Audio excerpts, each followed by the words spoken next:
नमस्कार दोस्तों, मेरा नाम अभिषेक है। मैं प्रभात एग्जाम के करंट अफेयर शो के 274वें एपिसोड में आप सभी का स्वागत करता हूँ। इस सीरीज में हम डेली करंट अफेयर्स के इंपॉर्टेंट टॉपिक्स पे चर्चा करते हैं। तो चलिए शुरुआत करते हैं आज की वीडियो से। नंबर 1, गहरे समुद्र अभियान को मिली मंजूरी। आर्थिक मामलों की मंत्रिमंडलीय समिति ने गहरे समुद्र में संसाधनों का पता लगाने और उनके सतत उपयोग के लिए गहरे समुद्र अभियान के प्रस्ताव को मंजूरी दे दी है। इस अभियान को चरणबद्ध तरीके से लागू करने के लिए 5 वर्ष की अवधि की अनुमति लागत 4000 करोड़ रुपए की होगी। इस गहरे समुद्र अभियान में निम्नलिखित 6 प्रमुख घटक शामिल हैं। नंबर 1, गहरे समुद्र में खनन और मानवयुक्त पनडुब्बी के लिए टेक्नोलॉजी का विकास।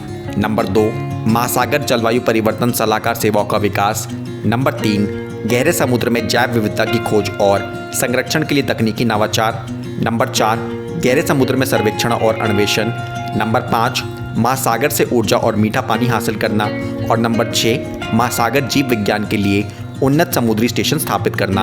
आपको बता दें कि गहरे समुद्र में खनन के लिए आवश्यक टेक्नोलॉजी देश में उपलब्ध नहीं है, इसलिए इस अभियान के तहत अग्रणी संस्थानों और निजी उद्योगों के सहयोग से इस टेक्नोलॉजी को स्वदेश में निर्मित करने का प्रयास किया जाएगा।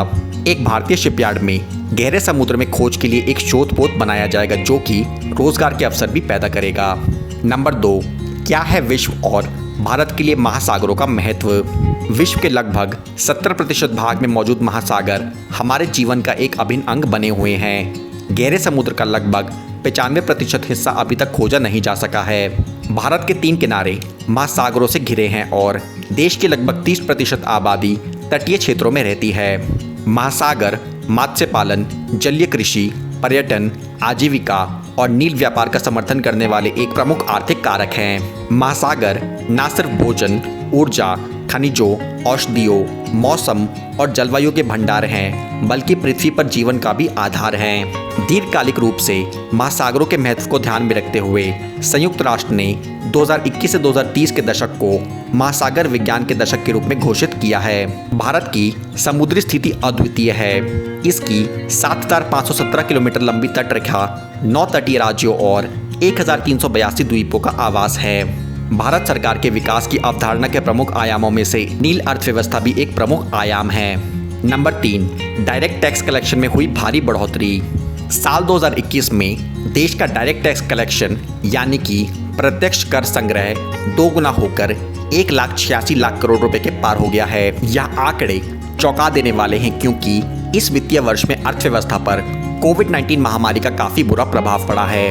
वित्त मंत्रालय के अनुसार प्रत्यक्ष कर संग्रह पिछले वर्ष 92,762 करोड़ रुपए का था। इस वर्ष इसमें 100% से भी अधिक की वृद्धि हुई है। दोस्तों, आपको बता दें कि प्रत्यक्ष कर वह कर है जिसमें कर का प्रारंभिक भुगतान करने वाला व्यक्ति ही कर का अंतिम भार वहन करता है, अर्थात प्रत्यक्ष कर में कर के भार को दूसरे पर टालने की संभावना नहीं होती है। इसके उदाहरण हैं आयकर, निगम कर, संपत्ति कर इत्यादि। Number 4, world day to combat desertification and drought. दोस्तों, जैसे जैसे वैश्विक जनसंख्या बढ़ रही है, भूमि की आवश्यकता भी बढ़ रही है। संयुक्त राष्ट्र के अनुसार विश्व की जनसंख्या 2050 तक 10 बिलियन तक पहुंच जाएगी। इतनी बड़ी आबादी की जरूरतों को पूरा करने के लिए 2010 के स्तर की तुलना में 2050 तक अतिरिक्त 5093 मिलियन हेक्टेयर कृषि भूमि की आवश्यकता है। यह आंकड़ा भारत के क्षेत्रफल का भी 2 गुना है। दूसरी ओर जलवायु परिवर्तन के कारण भूमि की उर्वरता और उत्पादकता भी घट रही है। इन्हीं सभी समस्याओं की ओर ध्यान केंद्रित करने के लिए संयुक्त राष्ट्र हर साल 17 जून को मरुस्थलीकरण और सूखे का मुकाबला करने के लिए विश्व दिवस के रूप में मनाता है। Number 5, project O2 for India. Bharat सरकार ने कोविड-19 की दूसरी लहर के बाद मेडिकल ऑक्सीजन की मांग से निपटने के लिए प्रोजेक्ट O2 फॉर इंडिया की शुरुआत की है। इस परियोजना के तहत ऑक्सीजन का एक राष्ट्रीय संघ राष्ट्रीय स्तर पर महत्वपूर्ण कच्चे माल की आपूर्ति को सक्षम करेगा। इसमें छोटे ऑक्सीजन संयंत्रों की स्थापना, कंप्रेसर का निर्माण, ऑक्सीजन संयंत्र, कॉन्सेंट्रेटर और वेंटिलेटर शामिल हैं। दोस्तों, अब समय आ गया है आज के सवाल का। आज का सवाल है कि राजा परबा जो हाल ही में मनाया गया किस राज्य का प्रसिद्ध त्योहार है। आपके ऑप्शंस हैं आंध्र प्रदेश, छत्तीसगढ़, मध्य प्रदेश या ओडिशा। आप अपने जवाब हमें नीचे कमेंट सेक्शन में बताएं। हम इस पर कल की वीडियो में चर्चा करेंगे। कल की वीडियो में हमने आपसे पूछा था कि हाल ही में श्री मोदी ने संयुक्त राष्ट्र मरुस्थलीकरण के सम्मेलन के कौनसेवें सत्र के अध्यक्ष के रूप में उद्घाटन खंड को संबोधित किया है। दोस्तों, इसका सही उत्तर है ऑप्शन डी, 14वें। आप में से उनको बताएं जिन्हें सही जवाब मिले। दोस्तों, आज की वीडियो में बस इतना ही। आज की वीडियो का PDF आपको नीचे डिस्क्रिप्शन बॉक्स में मिल जाएगा। वीडियो पसंद आई हो तो वीडियो को लाइक और शेयर जरूर करें और अंत में चैनल को सब्सक्राइब करना ना भूलें। धन्यवाद।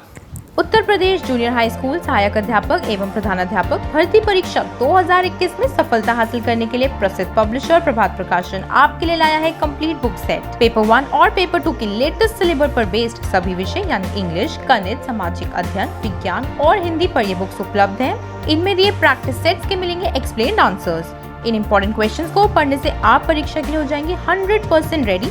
आज ही खरीदें Amazon, फ्लिपकार्ट या नजदीकी बुक स्टोर से और पाएं सफलता।